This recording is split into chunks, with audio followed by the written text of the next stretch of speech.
Il tanto chiacchierato decreto Guimancini non esiste, anzi era già disinnescato in partenza. Parola dei consiglieri comunali di Agrigento, Gerlando Gibilaro e Michele Mallia, che oggi sono tornati alla carica. Parole forti, ma non solo parole. Si sono presentati in conferenza stampa con una montagna di carte. Il decreto Guimancini non esiste più, emerge da varie ragioni.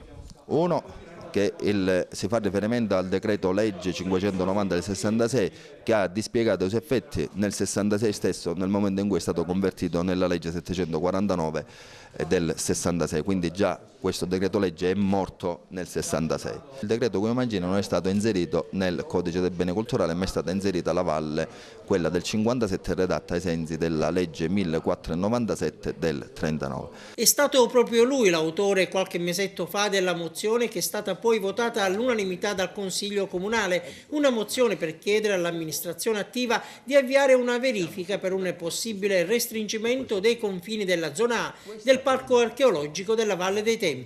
E oggi i due consiglieri, dal momento dicono che il decreto Guimancini non esiste, si spingono addirittura e paradossalmente oltre. La variante urbanistica dovrà essere posta in essere appunto dagli uffici per vincolare quelle aree che sono estranee alla Valle dei Templi, delimitate dal Codice dei Beni Culturali e che sono prive di tutela. Quindi a questo punto l'abusivismo nella zona A? Ma l'abusivismo è un fenomeno ormai remoto, non esiste più e praticamente ancora una volta noi come Consiglio Comunale dobbiamo vincolare quelle aree estranee al decreto del 57 per evitare la ripresa di questo movimento, di questo fenomeno increscioso.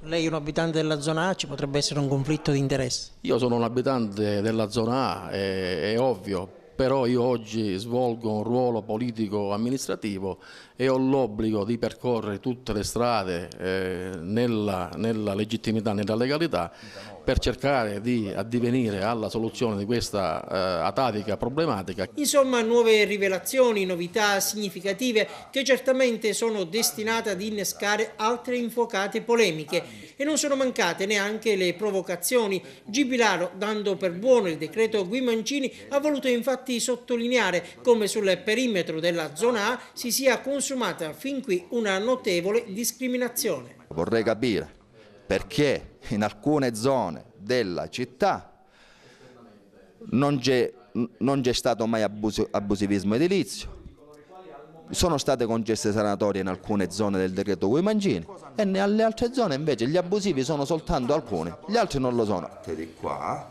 l'hanno estrapolata mezza città e hanno creato